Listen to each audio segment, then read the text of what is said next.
Welcome to Mike's Organic Cafe. Today I'll show you what you could do with any leftover almond paste with these organic almond truffles.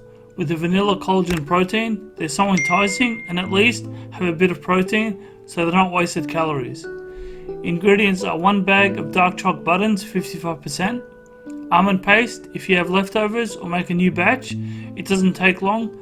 Check out the Dutch almond paste video to learn how easy it is. 1 tub of cream, 200 grams.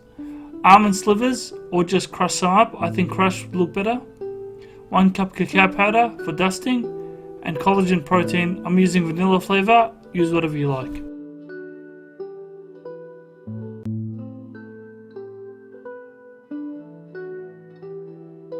Step 1. Prepare a baking tray with deep sides and place a large sheet of aluminium foil onto it, making sure it has no holes and is long enough to cover the sides. Press it down gently like so. This is so we don't get any leaks, so the tray remains clean.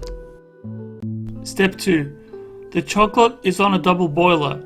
This means the bottom pot is filled 3/4 way with water and the stainless steel bowl on top is big enough that the bottom doesn't touch the water. The steam will melt the chocolate. So grab the almond paste and break it up with your fingers roughly on top of the dark chocolate. Then place the cream using a spoon. Step 3.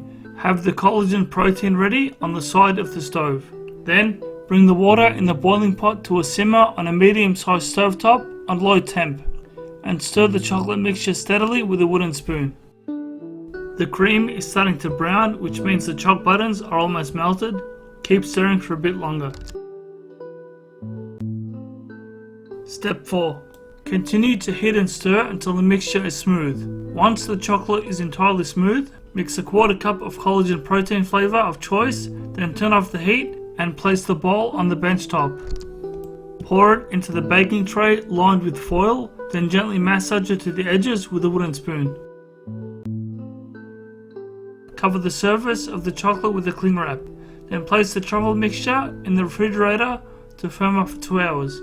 Step 5. Take them out of the fridge, removing the cling wrap, then remove the chocolate by carrying the foil and placing it on the bench top, so the tray is empty and waiting to be filled with truffle balls. I decided to crush the almond slivers into crumbs, just using my hand to give it a better look. Now put some cacao on both palms and scoop a teaspoonful of chocolate, then gently roll it into a ball shape, then place it on the same baking tray, not touching each other. Give them a bit of space. Now here's the problem.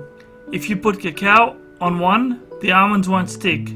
So I made 2 separate batches, one with cacao and one with crushed almond. They turned out lovely.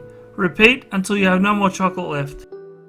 Place the truffles back in the refrigerator to set for 30 minutes. Once they are set, serve and enjoy. If you're serving them on Christmas after a big turkey dinner, sprinkle monk fruit icing sugar on top to give it a Christmassy snowy touch and enjoy. Be seeing you.